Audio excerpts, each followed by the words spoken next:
ബിസ്മില്ലാഹിർ റഹ്മാനിർ റഹീം. അല്ലാഹുമ്മ സ്വല്ലി അലാ സയ്യിദിനാ മുഹമ്മദിൻ നബിയിൽ വഅലാ ആലിഹി വസഹ്ബിഹി വസല്ലം.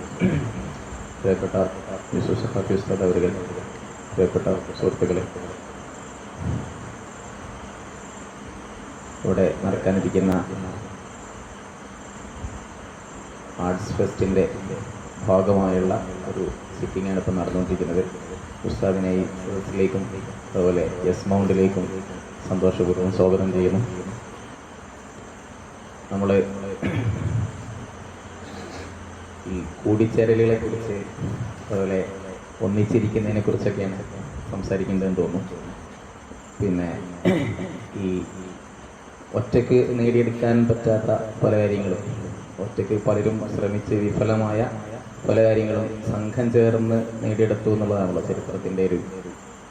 അപ്പോൾ അങ്ങനെ ഒന്നിച്ചിരിക്കുന്നതിൻ്റെ ഒരു പ്രസക്തി ഇത്രത്തോളമാണ് എന്നോർക്കും തുടങ്ങാൻ തോന്നുന്നു. അസ്സലാമു അലൈക്കും വറഹ്മത്തുള്ളാഹി അൽഹംദുലില്ലാഹി റബ്ബിൽ ആലമീൻ വസ്സലാത്തു വസ്സലാമു അലാ സയ്യിദിൽ മുർസലീൻ വഅലാ ആലിഹി വസഹ്ബിഹി അജ്മഈൻ അമ്മാ ബഅദ്. ഏറ്റവും സ്നേഹമുള്ള ഫസൽ സർ, പ്രിയമുള്ള വിദ്യാർത്ഥി സുഹൃത്തുക്കളെ, വളരെ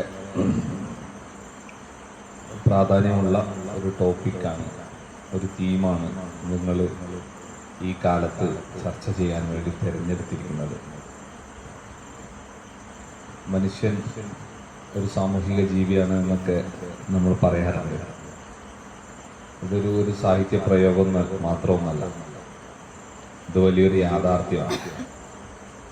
നമ്മുടെ ജീവിതത്തിൽ എപ്പോഴും ഒരു മനുഷ്യൻ മറ്റൊരു മനുഷ്യനെ തേടിക്കൊണ്ടിരിക്കുന്നുണ്ട്. എപ്പോഴും അരികത്തൊരു മനുഷ്യന് സഹായവും കാവലുമായി എല്ലാ മനുഷ്യരും നിൽക്കേണ്ടതുണ്ട്. വിശദമായ ഇസ്ലാം അടിസ്ഥാനപരമായി തന്നെ അതാണല്ലോ നമ്മളോട് പറയുന്നത്. ഒരുമിച്ചിരിക്കലിനാണ് സൗന്ദര്യം എന്ന് തന്നെയാണ് ഇസ്ലാം എപ്പോഴും നമ്മളോട് പറയുന്നത്. ഏത് പ്രവർത്തനം നിങ്ങൾ ആലോചിച്ച് നോക്കൂ, ഇസ്ലാം കുടുംബത്തെ പ്രോത്സാഹിപ്പിക്കുന്നു. കുടുംബത്തിൽ സജീവമായി എന്താണ് ഇപ്പോൾ കുടുംബം കൊണ്ട് സംഭവിക്കുന്നത്? മനുഷ്യന്റെ വംശം വലുതാകുക എന്നത് മാത്രമല്ലല്ലോ, മനുഷ്യനൊരു സുരക്ഷിതത്വവും ഒരു തണലും ഒരു ചൂടും ഒരു വെളിച്ചവും ഒരു ഊർജവും എല്ലാം നൽകുന്ന ഒരു ഏറ്റവും പ്രധാനപ്പെട്ട സോഷ്യൽ ഇൻസ്റ്റിറ്റ്യൂഷനാണ് കുടുംബം എന്ന് പറയുന്നത്.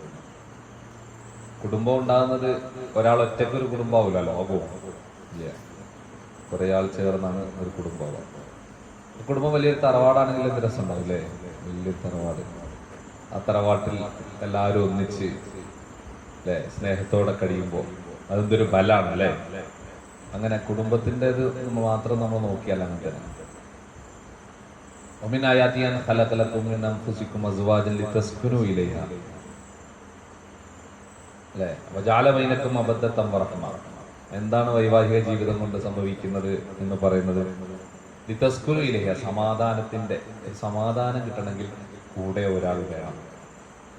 വജഅല ബൈനക്കും മവദ്ദത്തൻ വറഹ്മ, നിങ്ങളിൽ മവദ്ദത്തും റഹ്മത്തും, കരുണയും അതുപോലെ സ്നേഹവും. അപ്പൊ സ്നേഹമൊക്കെ കിട്ടണമെങ്കിൽ കൂടിച്ചേർന്ന് ഒപ്പം ജീവിക്കണം കുടുംബം. ഇനി ജീവിതത്തിൽ ഓരോ പ്രയോഗം അങ്ങനെ തന്നെയാണ്. വിശുദ്ധമായ സൂറത്തുൽ ഫാത്തിഹയിൽ നമ്മൾ അള്ളാഹുവിനോട് പറയുന്ന കാര്യമുണ്ട്, ഇയ്യാക നഅ്ബുദു വ ഇയ്യാക നസ്തഈൻ. ഇയ്യാക അഅ്ബുദു വ ഇയ്യാക അസ്തഈൻ എന്നല്ല, പിന്നെ ഞാൻ നിന്നെ ആരാധിക്കുന്നു എന്ന് പറയുന്ന ഈ ഞാനിന്റെ ആരാധന വേണ്ട.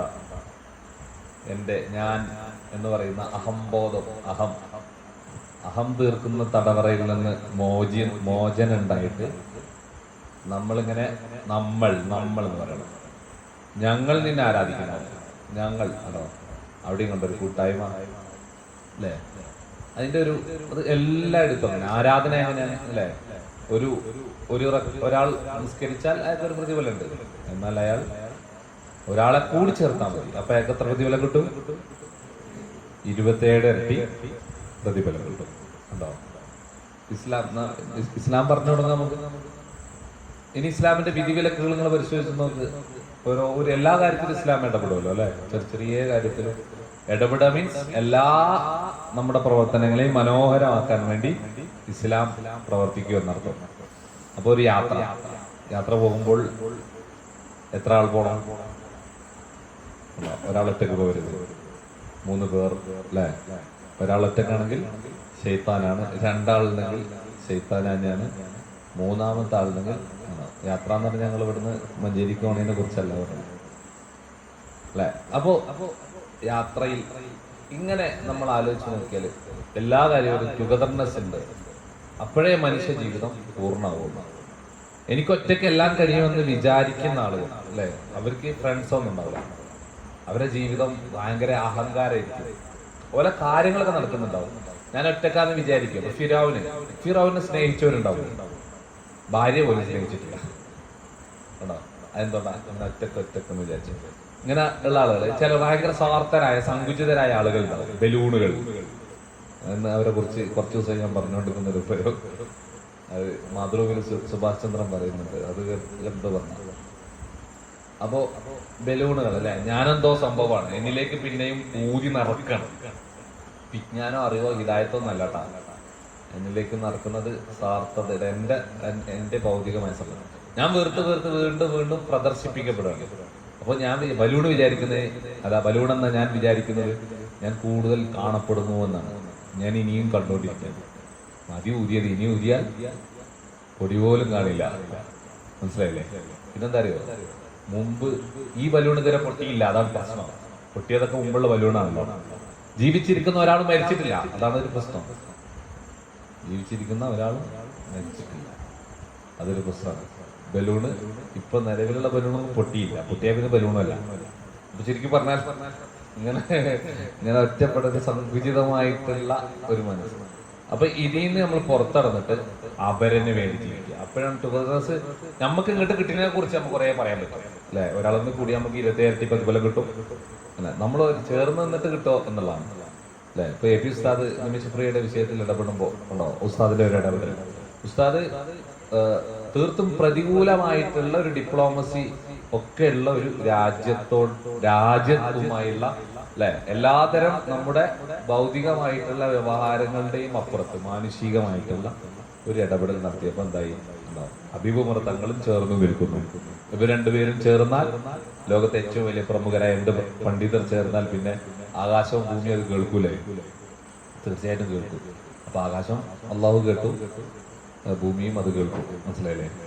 അപ്പോ നമ്മൾ ചേർന്ന് നിന്നാല് ഇങ്ങനെ ഓരോ കാര്യങ്ങൾ, മനുഷ്യൻ ചേർന്ന് നിന്നിട്ടാണ് എല്ലാ കാര്യങ്ങളും മനുഷ്യനുണ്ടായത് അല്ലെ. ഭൂമി അതിന്റെ ആധിപത്യം ഉണ്ടാകുന്നതും ഒറ്റക്കല്ലല്ലോ അല്ലെ. കടല് വഹമല്ലാഹും ഫിൽ ബർരി വൽ ബഹർ, കടലിലും കരയിലൊക്കെ നമ്മളെ ഇങ്ങനെ അല്ലാഹു ആദരിച്ചു കൊണ്ടുനടന്നു അല്ലെ. കടലെന്ത് വലുതാ, കരയെന്ത് സങ്കീർണമാണ്. പക്ഷെ അങ്ങനെയൊക്കെ ആണെങ്കിൽ പോലും അതൊക്കെ നമുക്കുള്ളതാണ്. നമുക്കതൊക്കെ പിടിക്കാൻ പറ്റും. കേട്ടോ, ടുഗദർനെസ്. മനുഷ്യൻ തന്നെക്കാൾ ശക്തിയുള്ളവരെ പിടിച്ചതും ടുഗദർനെസ് കൊണ്ട് തന്നെയാണ്. മനുഷ്യൻ തന്നെക്കാൾ വലുപ്പമുള്ളതിനെ കീഴടക്കിയതും ഇതുകൊണ്ട് തന്നെയാണ് അല്ലെ. ആനക്ക് വലിയ വലുപ്പമൊക്കെ ഉണ്ട്, പക്ഷെ ആന എന്താ പറയാ, എന്തിനാ പിടിയാന അല്ല കുങ്കിയാന വന്നിട്ട് എന്ത് അല്ലെ, മറ്റേ ആനനെ പഠിപ്പിക്കും. ഏത് കാട്ടാനനെ കുഴിയിൽ പന്തി ചാടിച്ചിട്ട് അതിനെ കുങ്കിയാന വന്നിട്ട് പഠിപ്പിക്കും. കുങ്കിയാനനെ അല്ലെ പഠിപ്പിക്കുന്നു. ഒരാനനെ കൊണ്ട് നമ്മൾ പഠിപ്പിക്കുന്നു, മറ്റൊരാനെ കുഴിയിലിടുന്നു. കണ്ടോ, ഏറ്റവും ശക്തന്മാരും വലിയവരുമായ ആനകളെ 60ഉം 100ഉം ആനകൾ നമ്മൾ തൃശ്ശൂരിൽ നിരത്തി നിർത്തും. തൃശ്ശൂർ പൂരം അല്ലെ. ഏതാണ്? മനുഷ്യനെ ഒന്നിച്ച് ചേർന്നാൽ അതൊക്കെ സംഭവിക്കും. സിംഹത്തിനെയും പുലിനെയൊക്കെ നമ്മൾ കാഴ്ച ബംഗ്ലാവിൽ കൊണ്ടുപോയിട്ടിട്ട് ഇങ്ങനെ കണ്ട് ആസ്വദിക്കും. മനസ്സിലായില്ലേ? ഇതാണ് പറഞ്ഞത്. എത്രയും കടലിന്റെ അഗാധതയിലും ആകാശത്തിന്റെ അനന്തതയിലും ഒക്കെ നമ്മളിങ്ങനെ വികസിക്കും. അതാണ് ഇതിന്റെ ഒരു സൗന്ദര്യം എന്ന് പറയുന്നത്. ഇതൊരു കാരുണ്യമായി മാറുമ്പോഴാണ് ഇതിങ്ങനെ വികസിക്കുക. ഈ ചേർന്ന് നിൽക്കുന്നത് പിന്നെ കുടുംബത്തിലും അതുപോലെ സമൂഹത്തിലും നമ്മുടെ ഒരു ആംബിയൻസിൽ പറഞ്ഞാൽ നമ്മുടെ സ്കൂളുകളിൽ നേരത്തെ ഉസ്താദ് പറഞ്ഞ ഈ ബലൂൺ ജീവിതങ്ങൾ പലപ്പോഴും നമ്മൾ സ്കൂളിനകത്തൊക്കെ കാണാൻ പറ്റും. ഈ അത്തരം കുട്ടികളുണ്ടാവും. ഇപ്പം ചിലപ്പോൾ ഇപ്പൊ ശരിക്കും ഈ ഒരു വിഷയത്തിൽ തന്നെ പറയപ്പെടുന്ന വിൻ വിൻ തിയറി നിങ്ങളൊരു പക്ഷെ കേട്ടിട്ടുണ്ടാവും. പണ്ടൊക്കെ നമ്മള് പിന്നെ മറ്റൊരു തോൽപ്പിച്ച് ജയിക്കണം എന്നൊരു ആശയം ഉണ്ടല്ലോ. എനിക്ക് ജയിക്കണമെങ്കിൽ ബാക്കിയുള്ളവർക്ക് തോൽക്കണം, അങ്ങനെ എല്ലാവരും ഒന്നിച്ച് ജയിക്കുക എന്നൊരു കാഴ്ചപ്പാട് പിന്നെ ശരിക്കും ഉണ്ടായിരുന്നില്ല. ഇപ്പൊ ശരിക്കും പ്രചാരത്തിലുള്ളത് വിൻ വിൻ എന്ന് പറഞ്ഞ തീരാണ്. അതായത് എനിക്ക് ജയിക്കണം, എനിക്ക് ജയിക്കാൻ മറ്റുള്ളവർ തോൽക്കണം എന്ന് നിർബന്ധമില്ല. അപ്പം ഒന്നിച്ച് നിന്ന് തന്നെ എന്ത് ചെയ്യാൻ പറ്റും, ജയിക്കാൻ പറ്റും. ഈ മത്സരാധിഷ്ഠിത ലോകത്ത് അവിടെയും ഈ ടുഗദർനെസ്സിനെ ഒന്നിച്ച് നിൽക്കുന്നതിന് വലിയൊരു പ്രസക്തി ഉണ്ട്. ജയിക്കുന്നതിൽ പോലും പരസ്പരം സഹായിച്ച് നമുക്ക് ജയിക്കാൻ പറ്റും. അത് നമ്മളുടെ ഒരു സാഹചര്യത്തിൽ, നമ്മുടെ ഒരു ആംബിയൻസിൽ കുറച്ചുകൂടി നമുക്ക് ഈ സ്കൂളുകളിലേക്ക്, നമ്മുടെ പിന്നെ പഠിക്കുന്ന ഇടങ്ങളിലേക്കൊക്കെ അങ്ങനെ ഒന്ന് ഇറങ്ങി ചിന്തിക്കാൻ പറ്റുമെന്ന് തോന്നുന്നു. അതുപോലെ ഉസ്താദ് പറഞ്ഞ ഈ കുടുംബം ശരിക്കും കൂടണമെങ്കിൽ ആൾ വേണമല്ലോ. അപ്പം ഇമ്പം ഉണ്ടാകുന്ന ഈ കുടുംബത്തിൽ പോലും പിന്നെ ഇതിന് വലിയ പ്രസക്തി ഉണ്ട്. ശരിക്കും ഈ 4 തരം ഹോർമോണുകളെ കുറിച്ച് പറയുന്നുണ്ട്. ഈ പിന്നെ ഹാപ്പിനെസ് പ്രൊഡ്യൂസ് ചെയ്യുന്ന ഹോർമോണുകൾ, അതിൽ ഈ ഡോപ്പമിൻ, ഓക്സിറ്റോസിൻ, സെറാട്ടോണിൻ എന്നൊക്കെ പറഞ്ഞിട്ട് 4 ഹോർമോണുകളുണ്ട്. അതിൽ ഒരു ഹോർമോൺ കാര്യമായിട്ട് ഉൽപ്പാദിപ്പിക്കപ്പെടുന്നത് ഇങ്ങനെ നമ്മുടെ ഏറ്റവും സൗഹൃദങ്ങളിൽ ഒന്നിച്ചിരിക്കുമ്പോഴൊക്കെയാണ്. അപ്പോൾ അതുകൊണ്ട് തന്നെ പിന്നെ പലപ്പോഴും അത്തരം ഇപ്പോൾ ഇവിടെ അടുത്തൊരു ഗൂഗിളിൻ്റെ എങ്ങാനും ഒരു പിന്നെ ചിത്രം കണ്ടത്, ഒരു വാർത്ത വന്നത്, പിന്നെ ഈവനിങ് കഫേകളിൽ അവർക്ക് ചായയൊക്കെ ഫ്രീ ആയിട്ട് കൊടുക്കാം. അപ്പോൾ ഇവർ ഒന്നിച്ചിരുന്ന് വെറുതെ ഇങ്ങനെ ചിറ്റ് ഉണ്ടാവില്ല, വെറുതെയുള്ള സംസാരങ്ങൾ, അതിലൂടെ വലിയ ആശയങ്ങളൊക്കെ ഉണ്ടാവുന്നു എന്നാണ് പറഞ്ഞത്. അപ്പം ഒന്നിച്ചിരിക്കാനുള്ള ഓരോ സ്പേസിലും വളരെ വലിയ പോസിറ്റീവ് എനർജി ഉണ്ട്. നമ്മൾ ഒറ്റയ്ക്ക് നിൽക്കുമ്പോൾ പിന്നെ ഉണ്ടാവുന്ന ഒരു വരൾച്ച, ഒരു പിന്നെ എന്താ പറയുക, ഒരു ഉണക്കം, അതല്ല ശരിക്കും ഒന്നിച്ച് നിൽക്കുന്നതിൻ്റെ ഒരു നനവും സൗന്ദര്യം എന്ന് പറയുന്നത്. അതുപോലെ എനിക്ക് തോന്നുന്നു പിന്നെ നമ്മൾ ഒന്നിച്ചിരിക്കുന്നതിൻ്റെ വിഷയം പറയുമ്പോൾ തന്നെ നമുക്ക് വിഭജിക്കപ്പെടാൻ ഒരുപാട് കാരണങ്ങളാണല്ലോ നമ്മൾക്കിടയിൽ. ഇപ്പം മതത്തിൻ്റെ പേരിൽ, പിന്നെ നമ്മൾ അതിരുകളുടെ പേരിൽ, അങ്ങനെ പല അർത്ഥത്തിലും നമ്മൾ പലതാണ്. ഈ പലമകൾക്കിടയിലും ഒന്നിച്ചിരിക്കാനുള്ള ഒരു സ്പേസ്, ഈ നമ്മൾ യൂണിറ്റി ഇൻ ഡൈവേഴ്സിറ്റി, ഈ അനേകതാമി ഏകത എന്ന് പറയുന്ന ഈ ഒരു സംവിധാനത്തിനെ കുറിച്ച്, അങ്ങനെ നമ്മൾ ഒന്നിച്ചിരിക്കുന്നതിൻ്റെ ഒരു ചിത്രത്തെ കുറിച്ച് ഇങ്ങനെ നമുക്ക് പറയാം. ഇതിങ്ങനെ വലിയൊരു എന്താ പറയാ, കുറേ നേരം പറയേണ്ട ഒരു വിഷയമാണ്. ശരിക്കും നമ്മളെ വിഭജിക്കുന്നത് എന്താണെന്ന് ചോദിച്ചാൽ, ഏറ്റവും കൂടുതൽ വിഭജിക്കുന്നത് ഈ മനുഷ്യരിൽ സ്വാർത്ഥത കൊണ്ടാണ് എന്ന് പറയാൻ പറ്റും. ദുനിയാവിനോടുള്ള ആർത്തിയാണ്, അല്ലെങ്കിൽ ഭൗതികതയോടുള്ള ആർത്തിയാണ്. ഇപ്പോൾ ജപ്പാനിൽ കഴിഞ്ഞ വർഷം ഒറ്റയ്ക്ക് അനാഥരായി മരിച്ചവരുടെ എണ്ണം 46,000 എന്ന് ഞാൻ വായിച്ചൊരു കണക്ക്. വേറൊരാൾ അവതരിപ്പിച്ച അയാൾ വായിച്ചൊരു കണക്ക് 60,000 ഒരു പ്രമുഖനായ. അപ്പോൾ 50,000-ഓളം മനുഷ്യർ കഴിഞ്ഞ വർഷം ജപ്പാനിൽ അനാഥരായി മരിച്ചു. ടുഗദർനെസ്സിന്റെ വലിപ്പാലോചിക്കുന്നത്. നിങ്ങൾ ആ മരിക്കണതിന് മുമ്പ് ഓരോ മനുഷ്യനും അവസാന സമയത്ത് ചിന്തിച്ചൊരു സാധനം ഉണ്ടാവില്ലേ, ഞാൻ അറുത്തുമാറ്റിയ എൻ്റെ മാതാപിതാ ബന്ധം ഉണ്ടായിരുന്നെങ്കിൽ, ഞാൻ അറുത്തുമാറ്റിയ എൻ്റെ ഭാര്യ അല്ലെങ്കിൽ എൻ്റെ ഭർത്താവ് ഉണ്ടായിരുന്നെങ്കിൽ, അല്ലേ, ലോൺലിനെസ് എന്തായാലും പറയാ, ഒറ്റക്ക് സിംഗിളായി നിൽക്കുന്നതിന് ആനന്ദമായി കാണുന്ന ഒരു കാലമാണ്. കുറച്ച് പെൺകുട്ടികൾ ചേർന്നിട്ട് ഡൈവോഴ്സ് ചെയ്തിട്ടുള്ള പെൺകുട്ടികളുടെ ക്യാമ്പ് നടക്കുന്ന കാലമാണ്. ഇത്രമേൽ മനുഷ്യൻ പുരോഗമിച്ചു എന്നൊക്കെ പറയണത് വെറുതെ മനുഷ്യൻ പുരോഗമിച്ചൊന്നുമില്ല എന്ന് തോന്നുന്നു നമുക്ക് ഇങ്ങനെ ആലോചിച്ചാൽ. ഇങ്ങനെ ഒറ്റക്ക് മരിക്കുകയാണ്. എന്താ ഒറ്റക്ക് മരിക്കാൻ കാരണം? നല്ല ജോലി ഉണ്ട്, വർക്ക് ഫ്രം ഹോം ആണ്, എനിക്ക് എന്റെ പൈസ ഉണ്ടെങ്കിൽ പിന്നെ വേറെ ആളെ ആശ്രയിക്കേണ്ട ആവശ്യമില്ല. പണ്ട് നമുക്ക് പരസ്പരം ആശ്രയിക്കേണ്ടിയിരുന്നു. കാരണം മുളക് ഇവിടുന്ന് വാങ്ങണം, പിന്നെ മല്ലി ഇവിടുന്ന് വാങ്ങണം, ഉപ്പ് ഇവിടുന്ന് വാങ്ങണം, അല്ലെ, അങ്ങനെ ആശ്രയിക്കേണ്ടിയിരുന്നു. അപ്പൊ ആശ്രയിക്കണ്ട. അപ്പൊ പിന്നെ അതെ സ്വാർത്ഥതയുടെ മതിലുകൾ ഇങ്ങനെ രൂപപ്പെടും. അതാണ് ഈ മരണങ്ങൾ, അനാഥ മരണങ്ങൾ ലോകത്ത് കൂടിക്കൊണ്ടിരിക്കുകയാണ് എന്നാണ് പറയുന്നത്, അല്ലെ.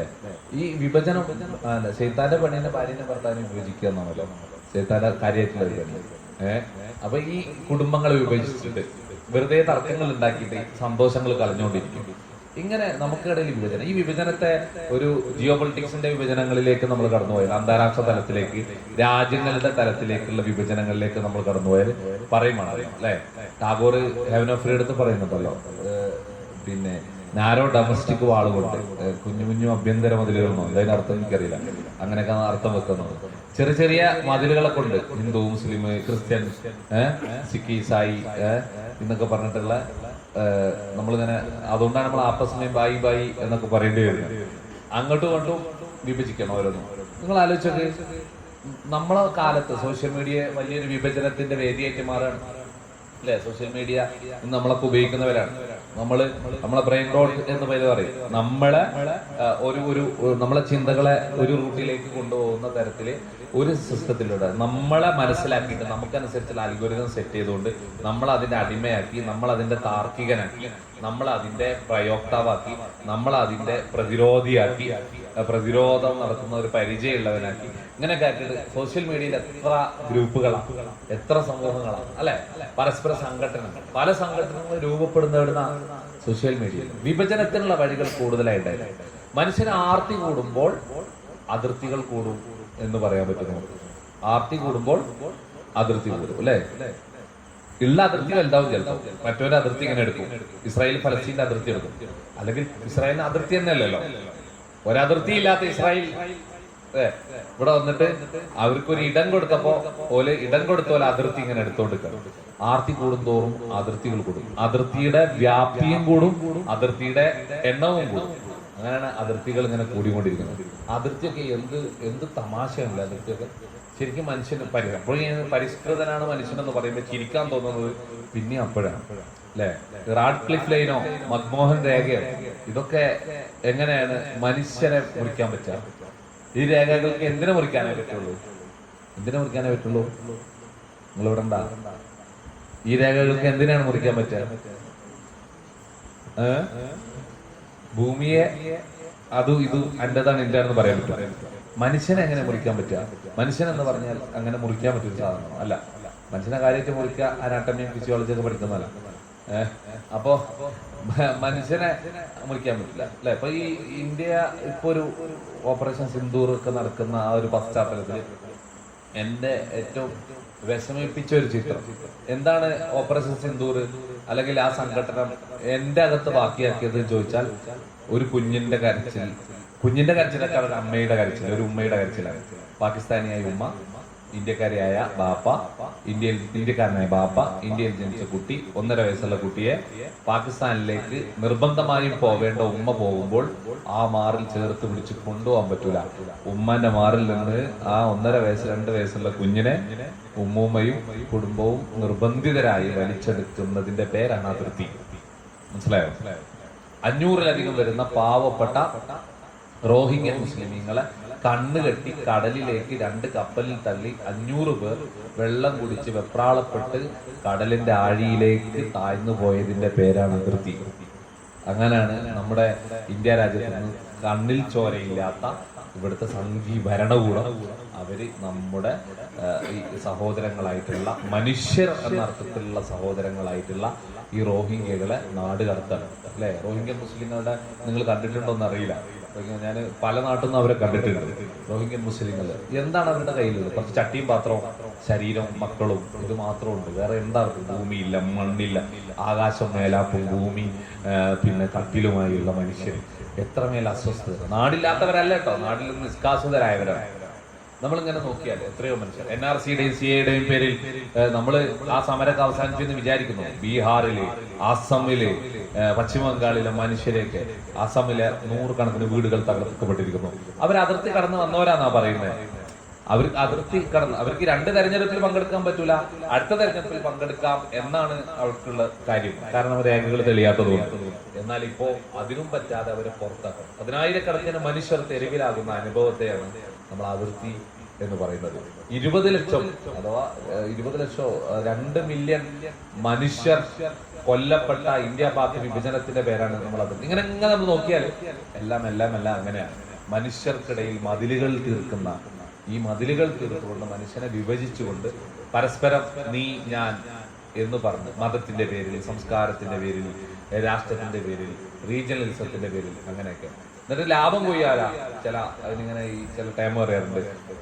എന്താ ഗ്ലോബൽ ഹെജിമോൺ, അതുപോലെ റീജിയണൽ ഹെജിമോൺ, ചില ആഗോള ചട്ടമ്പികളും മാടമ്പികളും ഒരു പ്രാദേശിക മാടമ്പികളൊക്കെ ആയിട്ടുള്ള കുറെ ആളുകളുണ്ട്. ഈ ആളുകളുടെ താല്പര്യത്തിന് വേണ്ടിയുള്ള വിഭജനങ്ങളാണ് നടക്കുന്നത്.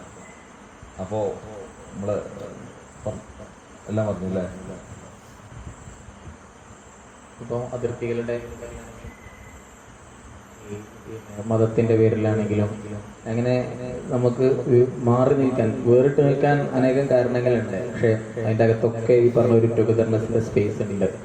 അപ്പോൾ പിന്നെ മതത്തിൻ്റെ പേരുള്ള മാറി നിൽക്കലിനെ കുറിച്ച് ചോദിക്കുമ്പോൾ പിന്നെ ഈ അക്രിം ചാറക്ക വലൂക്കാന കാഫിറ, നമ്മുടെ പിന്നെ അയൽവാസി കാഫിറാണെങ്കിൽ പോലും അയാളെ ഒരു മനുഷ്യനെന്ന അർത്ഥത്തിൽ അയാൾക്ക് കൊടുക്കേണ്ട ബഹുമാനം, അയാളെ പരിഗണിച്ചാൽ മാത്രം പോരാ, അയാളെ ബഹുമാനിക്കുക തന്നെ വേണം. അപ്പോൾ ആ രീതിയിൽ പിന്നെ പരസ്പരം ബഹുമാനിക്കുന്നതിന് മതം നമ്മൾക്ക് തടസ്സമില്ല.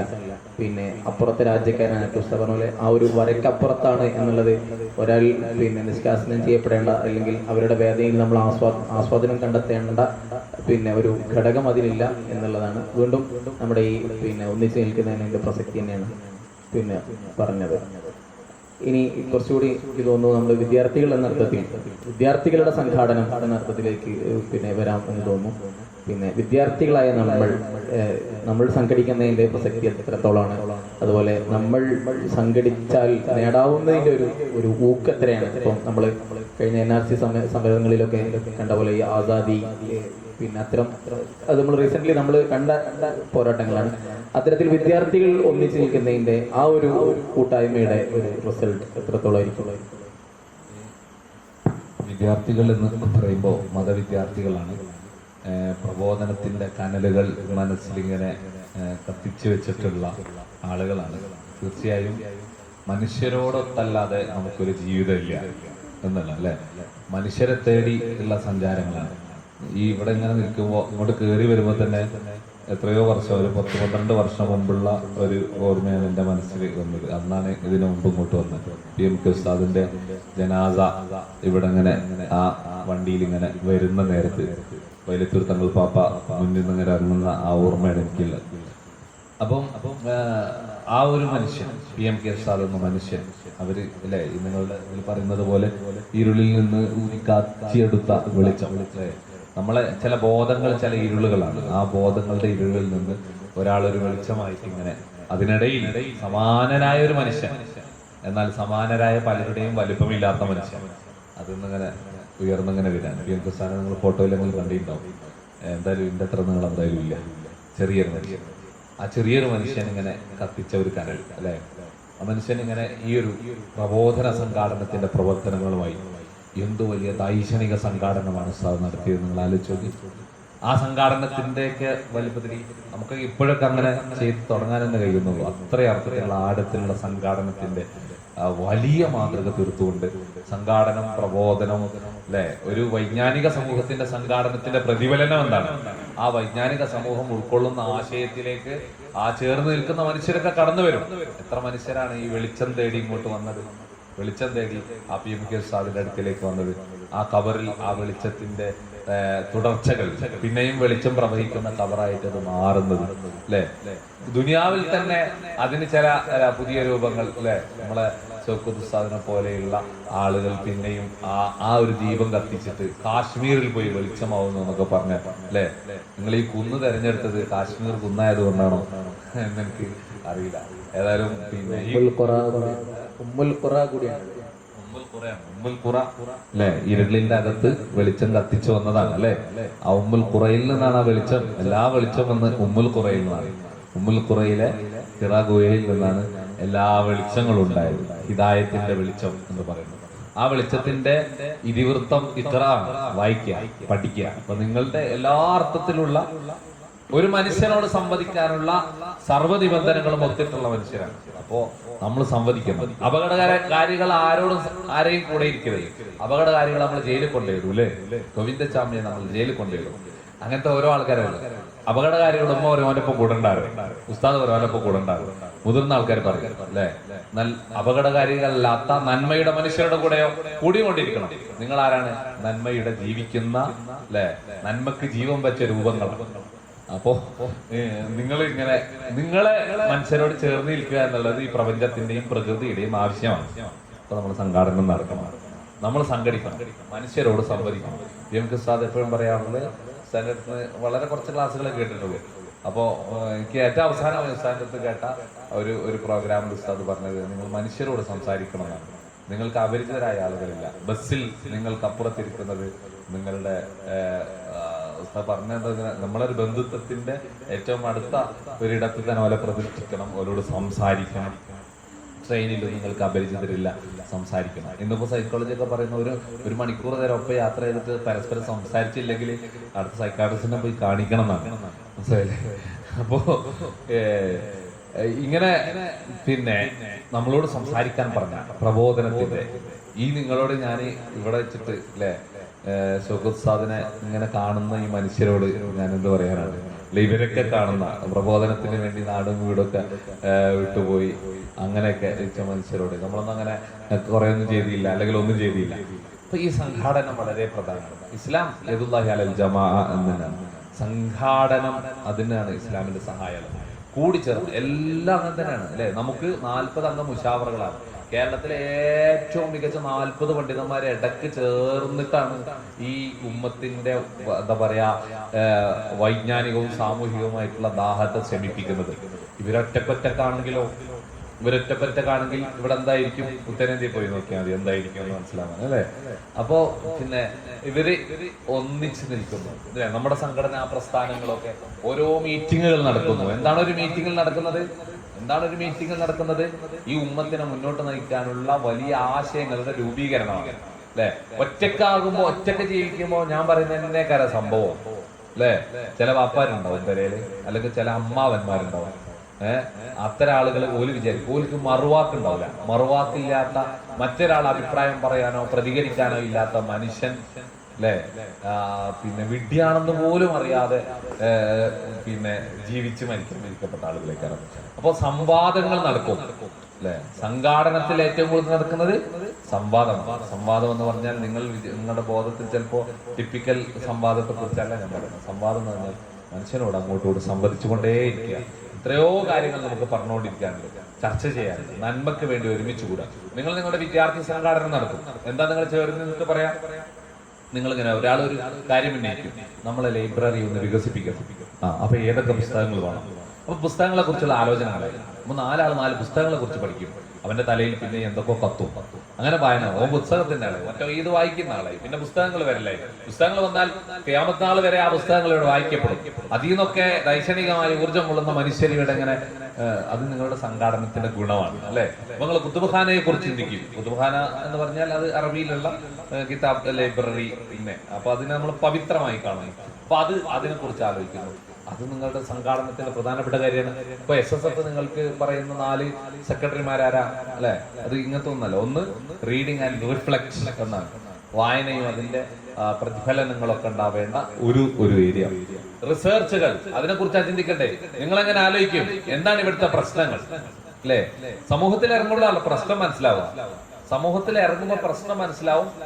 പ്രശ്നം ഒരാൾക്ക് നല്ലൊരു മനുഷ്യന് പ്രശ്നം മനസ്സിലാവുന്നുണ്ടെങ്കിൽ ആ പ്രശ്ന പരിഹാരത്തിന് വേണ്ടി അള്ളാഹു നിയോഗിച്ച മുഹിയുദ്ദീനാണോ ആ പ്രശ്നം അവിടെ പരിഹരിക്കണ്ടേ? മനസ്സിലായില്ലേ? നമ്മളിങ്ങനെ പറയില്ലേ, ഇത് മുന്നോട്ട് പോകണില്ല, ആകെ തടസ്സാണ്. ആ പറയാൻ നമ്മളാരും വേണ്ട. ദീനി വിഷയത്തിൽ മുന്നോട്ട് പോകണില്ല, തടസ്സാന്ന് പറയാൻ നമ്മളെന്തിനാ? ഇന്നലെ ആരൊക്കെ തടസ്സം നീക്കിയോണ്ടാണ് നമ്മൾ മുന്നോട്ട് പോകുന്നത്. ആരൊക്കെയോ എന്തൊക്കെയോ തടസ്സങ്ങൾ നീക്കിയോണ്ടാണ്, ആരോടും പരാതിപ്പെടാതെ തടസ്സങ്ങൾ നീക്കിയോണ്ടാണ് നമ്മൾ മുന്നോട്ട് പോകുന്നത്. എന്നിട്ട് നമ്മൾ പറയാ തടസ്സാണ്, അതുകൊണ്ട് ഉസ്താദെ അവിടെ നടക്കണില്ല, ആ പ്രദേശത്ത് നടക്കണില്ല എന്ന് നമ്മൾ പറയുന്നുണ്ടെങ്കിൽ നമ്മൾ ദായി അല്ലേ എന്നൊരു ചോദ്യം കണ്ണാടിയിൽ നോക്കി ചോദിക്കേണ്ട പ്രശ്നമാണ്. അപ്പൊ അവിടെ നമ്മൾ പറ്റാവുന്ന പരിഹാരം ചിലപ്പോ കുറെ കാലം കൊണ്ടേ ഷൗക്കത്ത് ഉസ്താദ് കാശ്മീരിലേക്ക് പോകുന്നു. കാശ്മീരിൽ ചെന്നപ്പോൾ അവിടുത്തെ യാഥാർത്ഥ്യം മനസ്സിലാക്കുന്നു. എന്നിട്ട് ഇവിടെ 4 സംവാദം വെക്കുക നിർത്തിയത് അല്ല. അവിടെ ക്രിസ്ത്യാനികളോട് കാശ്മീരിൽ പോയി ഒരു സംവാദം നടത്താം. നമ്മൾ പറയുന്ന ടിപ്പിക്കൽ സംവാദം.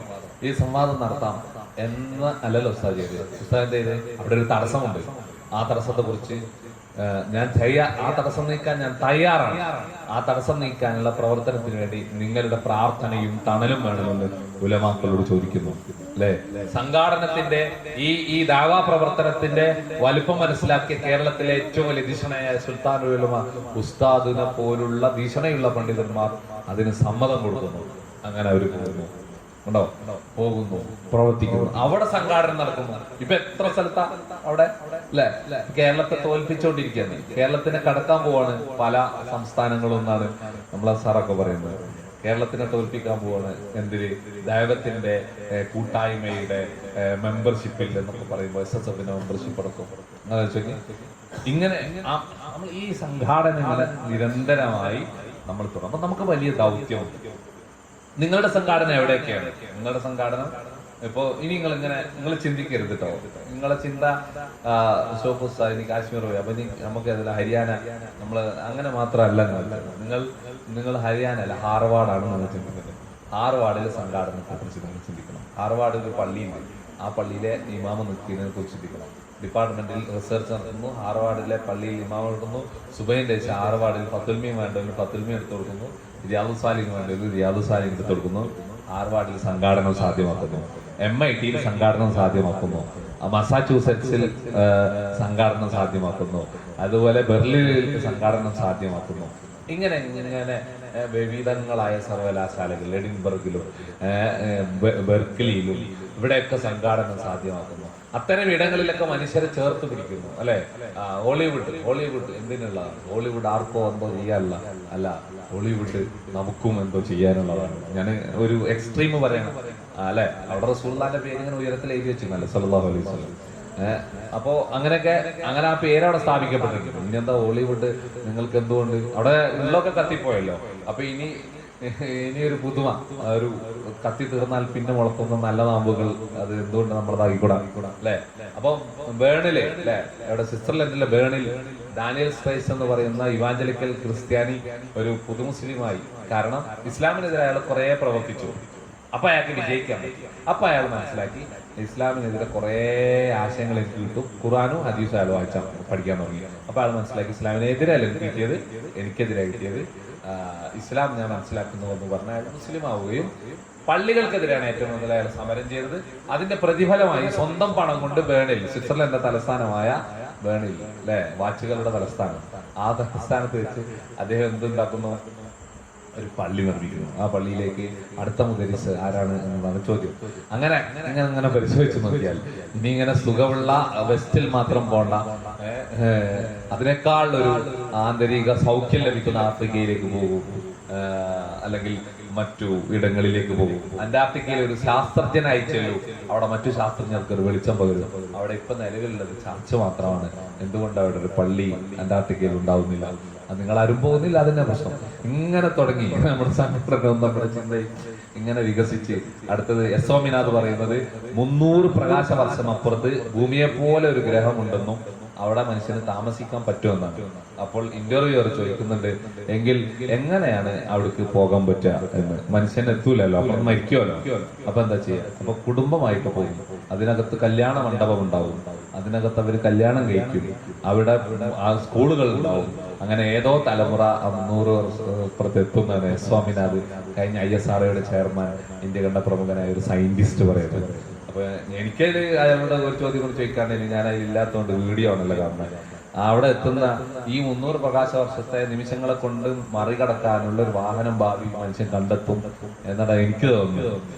അപ്പൊ അവിടെ ആരാണ് അല്ലെ? ചന്ദ്രനിൽ ഒരു ഇന്ത്യ ഭൂമി എടുക്കണ്ടേ? ചന്ദ്രനിൽ മനുഷ്യന് ഭൂമി എടുത്തോളൂ. നമ്മൾ അവസാന മുക്കിലൊക്കെ ഭൂമി എടുത്തല്ലോ ചന്ദ്രനിൽ ഭൂമി എടുക്കുമോ? ചന്ദ്രനിൽ ഭൂമിയല്ലേ എടുക്കലേ? ആയിക്കോട്ടെ, നിങ്ങളിങ്ങനെ സമ്മതിക്കുന്നതുകൊണ്ട് ഞാൻ അവരൊന്നും പറയും. ചന്ദ്രനിൽ എന്താണ് എടുക്കുക എന്നാലോചിച്ചാൽ ചന്ദ്രനിൽ എന്താ എടുക്കും? ലാൻഡ്, സ്ഥലം എടുക്കില്ല അല്ലേ? അങ്ങനെ പറയാം. അപ്പൊ ഭൂമിയിൽ ഭൂമി എടുക്കുമെങ്കിൽ ചന്ദ്രനെ എടുക്കാം. അങ്ങനെ ചന്ദ്രനെ എടുക്കാം. അപ്പൊ അവിടെ ഇങ്ങനെ തുടങ്ങിയിട്ട് നമ്മുടെ പാലക്കാടുള്ള ഒരു പെൺകുട്ടി അടക്കം കുറെ ആളുകൾ ചന്ദ്രനിൽ സ്ഥിര താമസത്തിന് പെർമിറ്റ് കിട്ടിയ മനുഷ്യന്മാരാണ്. നീ ഓലെ നാസ കൊണ്ടേ പോയി, പിന്നെ ഓല പോയാൽ പോരൂല. ആ കുട്ടി കിട്ടിയ സമയത്ത് 14 വയസ്സാണ്, 24 വയസ്സായിക്കുന്നു തോന്നുന്നു. പക്ഷെ എന്നാലും ആ കുട്ടി പോകാൻ നിൽക്കണം, മനസ്സിലായോ? അപ്പോ അങ്ങനെയൊക്കെയുള്ള ഒരു ലോകത്ത് അല്ലെ, ഇങ്ങനെ നമ്മളിങ്ങനെ ആലോചിച്ച് നോക്കിയാൽ നമ്മുടെ പ്രബോധനത്തിന്റെ നമുക്ക് ആനന്ദകരമായിട്ട് തന്നെ പ്രബോധനം നടത്താമെന്നുള്ളതാണ്. ആനന്ദകരമായിട്ടും ദുന്യാവും ആഖിറവും സാദത്ത് ദാറൈൻ ഉണ്ടായിങ്ങാണ്ട് തന്നെ പ്രബോധനം നടത്താം. ദുന്യാവിലും ആഖിറത്തിലും സാദത്ത് ദാറൈൻ എന്ന് പറഞ്ഞാൽ എന്താ അർത്ഥം? വിജയം എന്ന് പറഞ്ഞാൽ എന്താ അർത്ഥം? സുഖം അല്ലെ? ദുന്യാവിലും ആഖിറത്തിലും സുഖം ഉണ്ടായിക്കൊണ്ട് തന്നെ നമുക്ക് മുന്നോട്ട് പോകാൻ പറ്റും. ഇങ്ങനെ സംഘാടനത്തിന്റെ വലുപ്പം ഇസ്ലാമിക കൺസെപ്റ്റുകൾ നമുക്കറിയാം അല്ലെ. നമ്മളെപ്പോഴും സംഘാടനം എന്ന് പറഞ്ഞാൽ മനുഷ്യനെ സഹായിക്കാനുള്ള കൂട്ടായ്മകളാണ് സംഘാടനം അല്ലെ. ഖൈറുന്നാസി അൻഫഉഹും ലിന്നാസി എന്നാണ് ഇസ്ലാമിന്റെ ആശയം. ജനങ്ങൾക്ക് ഏറ്റവും ഉപകാരം ചെയ്യുന്ന ആളാണ് സമൂഹത്തിലെ ഏറ്റവും വലിയ ആള് എന്ന് നമ്മളെ ഇസ്ലാം പഠിപ്പിക്കുന്നുണ്ട്. ഈ ചേർന്ന് നിൽക്കുന്നതിൻ്റെ വിഷയം നമ്മൾ SSF പറയാതെ ഇങ്ങനെ ഒരു ആംബിയൻസിൽ നമുക്ക് ചേർന്ന് നിൽക്കും പറഞ്ഞ് അവസാനിപ്പിക്കാൻ കഴിയില്ലല്ലോ. പിന്നെ ഇപ്പോൾ ദേശീയ തലത്തിൽ തന്നെ ശരിക്കും നേരത്തെ പുസ്തകം സൂചിപ്പിച്ചു. പിന്നെ ഇങ്ങനെ സംഘാടനം നടക്കുന്നതിൻ്റെ ചേർന്ന് നിൽക്കുന്നതിൻ്റെ സൗന്ദര്യം എന്താണെന്ന് കേരളത്തിലേക്ക് നോക്കിയാൽ മനസ്സിലാവും. അതിൻ്റെ ഒരു വരൾച്ച ശരിക്കും മനസ്സിലാവും നമുക്ക് കേരളത്തിന് പുറത്ത്. അപ്പോൾ ഈ കേരളത്തിന് പുറത്ത് പിന്നെ ഇത്തരത്തിലുള്ള ശ്രമങ്ങൾ നടക്കാത്തതല്ല പ്രശ്നം. പക്ഷേ ഇതിക്കൊരു ഒന്നിച്ചിരുന്നൊരു പ്ലാറ്റ്ഫോം ഇല്ല എന്നുള്ളത്, നേരത്തെ പറഞ്ഞ ഈ സംവാദവും സൗഹൃദവും കലർക്കുന്നൊരു ഇടയില്ല എന്നുള്ളതാണ് ശരിക്കും പറഞ്ഞാൽ അവിടുത്തെ പ്രശ്നം. അവിടെ ആലിമ്യങ്ങളുടെ കുറവല്ല, ഉമറാക്കളുടെ കുറവല്ല, റിസോഴ്സസിന്റെ കുറവല്ല. ശരിക്കും നിങ്ങൾക്കൊരു പക്ഷെ അറിയായിരിക്കും, നമ്മളെ ആന്ധ്രാപ്രദേശിലെ നമ്മുടെ ദാവ കോളേജ് വളരെ നല്ലൊരു പിന്നെ ബിൽഡിംഗ്, എല്ലാ ഇൻഫ്രാസ്ട്രക്ചറും പണിത് പൂർത്തിയാക്കി ഇവരിങ്ങനെ കാത്തിരിക്കുകയാണ് ഇതിനി ആരാ നടത്തുക എന്നുള്ളത്. നമ്മളെ സംബന്ധിച്ചിടത്തോളം നമ്മളൊരു മെഷീനറി കൊണ്ട് നടക്കുകയാണ്, ഇനി ഒരു ഇൻഫ്രാസ്ട്രക്ചർ ഒന്ന് കിട്ടുകയാണെന്നുള്ളത്. ഇതിനെ പരസ്പരം ഒന്നിച്ച് ചേർക്കാനുള്ള ജോയിൻ ചെയ്യാനുള്ള ആ ഒരു സ്പേസ് ആണ് ശരിക്കും പറഞ്ഞാൽ പിന്നെ ഇല്ലാത്തത്. അപ്പം കേരളത്തിന്റെ ഒരു സൗന്ദര്യവും അപ്പുറത്ത് ഇല്ലാതെ പോകുന്നതും അങ്ങനെ ഒന്നിച്ചിരിക്കും, ഇതിലൊരു കോർഡിനേഷൻ നടക്കുന്നില്ല എന്ന പ്രശ്നമാണ് യഥാർത്ഥത്തിൽ. നേരത്തെ സൂചിപ്പിച്ച സംഘടനയുടെ ഒരു ശക്തി എന്ന് പറയുന്നത്, ഇന്ത്യ അടക്കമുള്ള ഇത്തരത്തിലുള്ള മിഷനുകൾ ചെയ്യുന്ന ദൗത്യം എന്ന് പറയുന്നതും ഇത് തന്നെയാണ്. എനിക്ക് തോന്നുന്നു നമുക്ക് ഏകദേശം അവസാനത്തിലേക്ക് അടക്കാം. ഇത് പിന്നെ ഇവരുടെ ഒരു ആർട്ട് ഫെസ്റ്റുമായി ബന്ധപ്പെട്ട ഒരു പരിപാടിയാണ്. സ്വാഭാവികമായിട്ടും അതിനെക്കുറിച്ച് പറഞ്ഞ് നമ്മൾ അവസാനിപ്പിക്കേണ്ടത് തോന്നുന്നു. ഇത്തരം പരിപാടികളുടെ ഒരു പ്രസക്തി ശരിക്കും പഠിക്കാനാണോ ക്യാമ്പസിൽ വരേണ്ടത്, അല്ല ഇങ്ങനെ എഴുതാനും വരയ്ക്കാനും അങ്ങനെയൊക്കെയാണോ? അങ്ങനെ പിന്നെ അതിൻ്റെ ഒരു പ്രസക്തി എത്രത്തോളാണ്? അങ്ങനെ എഴുതിയും വരച്ചും ജീവിച്ച പിന്നെ ഈ ക്യാമ്പസ് കാലം കഴിച്ചു കൂട്ടുകയാണോ വേണ്ടത്? പിന്നെ പുസ്തക പുഴുക്കളായി അങ്ങനെ എന്താ പറയുക, ഒരു എക്സ്പ്രഷൻ കഴിവില്ലാത്ത ഒരു സാധ്യത. ഞാൻ ഒരു കാര്യം പറഞ്ഞ് പിന്നെ സ്ഥാനീകരിപ്പിക്കാൻ തോന്നുന്നു. ഇപ്പോൾ നമ്മുടെ ക്യാമ്പസിൽ തന്നെ പഠിച്ച ഒരു ഡോക്ടർ സഫീർ പറഞ്ഞിട്ട് പിന്നെ ഓക്സ്ഫോർഡ് യൂണിവേഴ്സിറ്റിയിൽ പിന്നെ ഒരു ഫെലോഷിപ്പ് കിട്ടിയൊരു പിന്നെ 18 കോടി രൂപയുടെ തോന്നുന്നു. ഈ ഉമ്മുൽപുരയിൽ നേരത്തെ പഠിച്ചിരുന്നതാണ്, മോങ്ങത്തിനുള്ള ആളാണ്. ഓക്സ്ഫോർഡിൽ നിന്ന് ഫെലോഷിപ്പ് കിട്ടി. അപ്പം അദ്ദേഹത്തിന് ഇവിടെ നമ്മളൊരു സ്വീകരണം സംഘടിപ്പിച്ചപ്പോൾ അയാൾ പറഞ്ഞൊരു പോയിന്റ് ഉണ്ട്. പിന്നെ നമ്മളിപ്പോൾ പ്രൈമറി സ്കൂളിൽ നിന്ന് നമ്മൾക്ക് കിട്ടുന്ന ഏറ്റവും പ്രധാനപ്പെട്ട സ്കിൽ എന്താണെന്ന് വെച്ചാൽ നമുക്ക് പിന്നെ പ്രസന്റേഷൻ സ്കിൽ ക്ലിയർ ആവുന്നു എന്നുള്ളതാണ്. നമ്മൾ ഏറ്റവും വലിയ അയാൾ പിന്നെ ഓക്സ്ഫോർഡിലെ സയന്റിസ്റ്റ് ആണ്. അയാൾ സയന്റിസ്റ്റ് ആണെങ്കിലും അയാൾ വലിയ ചിന്തകനാണെങ്കിലും പിന്നെ അയാൾക്ക് വലിയൊരു ഓഡിയൻസ്, പിന്നെ ലോകത്തിലുള്ള മുഴുവൻ സയന്റിസ്റ്റിനെയും അയാൾക്ക് പിന്നെ ഓഡിയൻസ് അയാൾക്ക് കിട്ടുമെങ്കിലും മുമ്പ് പറയുന്നത് ചില കാര്യങ്ങൾ സംഘാടനം, ലീഡർഷിപ്പ്, ഇത്തരം കാര്യങ്ങളെല്ലാം ഓരോ മനുഷ്യനും, അത് സയന്റിസ്റ്റ് ആണെങ്കിലും അയാൾക്ക് ഉണ്ടാവണം, പിന്നെ ഏത് കരിയർ ആണെങ്കിലും ഈ ഒരു സാധനം ഉണ്ടാവണം എന്ന് പറയുന്നത്. അപ്പൊ അതിന്റെ ഒരു വ്യാപ്തി, ഇത്തരത്തിലുള്ള പദ്ധതികൾ വിജയിക്കേണ്ടതിന്റെ ഏത് രീതിയിലാണ് ഇത് കൈകാര്യം ചെയ്യേണ്ടത്, എത്രത്തോളാണ് ഇതിന്റെ ഒരു സീരിയസ്നെസ് എന്നുള്ളത് പറഞ്ഞിട്ട് നമുക്ക് കൺക്ലൂഡ് ചെയ്യാൻ തോന്നി. കലയും സാഹിത്യവും അതിന്റെ പ്രയോഗങ്ങളും അല്ലേ. നമ്മളിങ്ങനെ ലൈഫിൽ ആലോചിച്ചാല് നമ്മളെ കൂടെ നല്ല പഠിക്കുന്ന കുറേ കുട്ടികളുണ്ടാവും, എല്ലാവരും ഉണ്ടാവും. പക്ഷെ അവസരങ്ങൾ ഉപയോഗപ്പെടുത്തുമ്പോഴാണ് നമ്മൾ പറയാനും എഴുതാനും വായിക്കാനും അപ്പോഴേ നമുക്ക് എന്തെങ്കിലും ചെയ്യാൻ പറ്റുള്ളൂ. നേരത്തെ പറഞ്ഞ സംഘാടനമൊക്കെ സാധ്യമാണെങ്കിൽ നമ്മുടെ കയ്യിൽ എന്ത് വേണം?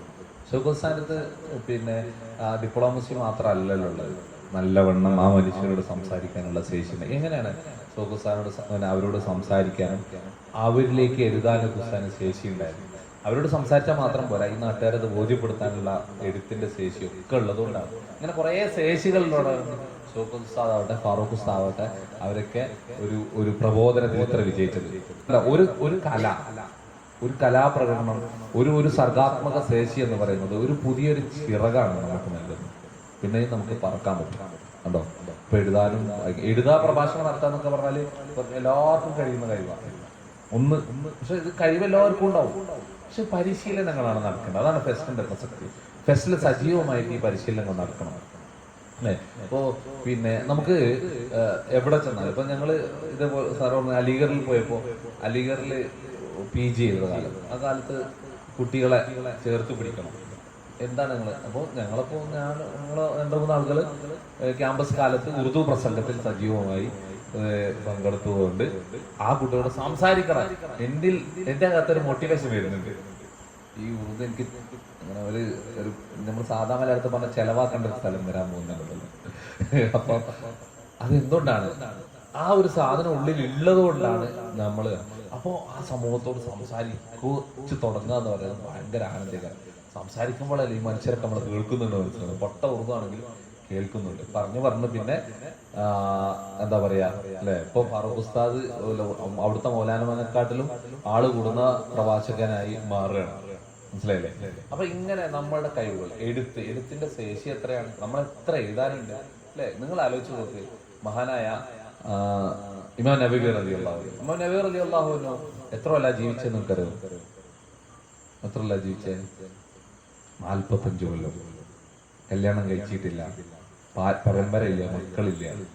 കണ്ടോ? ഇമാം നബവി റളിയല്ലാഹു അൻഹു ഡമസ്കസിലെ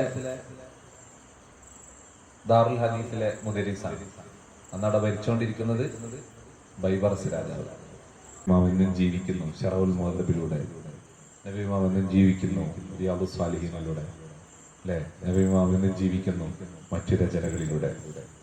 ലോകത്ത് നബി ഇമാം ജീവിക്കുന്നു. നമ്മൾ നബി ഇമാമിനെ പറയുന്നത് കൊണ്ടാണ്.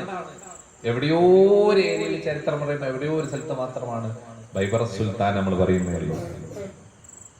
ബൈബറസ് അന്നാരായിരുന്നു, നബി ഇമാം അന്നാരായിരുന്നു അല്ലെ? എത്രയോ വർഷം അഹ്മദുൽ ഹംബൽ തങ്ങളെ എവിടെ ഇട്ടു? ജയിലിലിട്ടു. മാമൂൻ മുതവക്കിൽ 2 രാജാക്കന്മാർ കേട്ടോ, ജയിലിലിട്ടു. ജയിലിൽ ഒരുപാട് ശിക്ഷിച്ചു ബഹുമാനപ്പെട്ടവരെ. അന്ന് ഖുർആൻ സൃഷ്ടിയാണെന്ന് പറയണമെന്നാണ് ബഹുമാനപ്പെട്ടവരെ പറഞ്ഞില്ല. ഖുർആൻ സൃഷ്ടിയാണെന്ന് പറഞ്ഞില്ല. മനസ്സിലായോ? ഇന്ന് ഖുർആൻ സൃഷ്ടിയാന്ന് പറയുന്നില്ല. അവരെ പിൻഗാമികളില്ല, അവരെ നമ്മൾ ഓർക്കുന്നില്ല. ഇമാം അഹമ്മദ് ഹംബൽ തങ്ങളെ നമ്മൾ ഓർക്കുന്നു. ഇമാം ഖസാലി തങ്ങളെ നമ്മൾ ഓർക്കുന്നു. പട്ടിണി കടന്ന ഇമാം ഖസാലി തങ്ങൾ പട്ടിണി മാറാൻ വേണ്ടിയാണ് പഠിക്കാൻ പോയത്. ഖസാലി ഇമാം പഠിക്കുന്നു, പ്രയോഗിക്കുന്നു, എഴുതുന്നു. ഇഹ്യാ ഉലൂമുദ്ദീൻ, ലോകത്ത് ഇത്രമേൽ വായിക്കപ്പെടുന്ന ഗ്രന്ഥം ഇഹ്യാ ഉലൂമുദ്ദീൻ.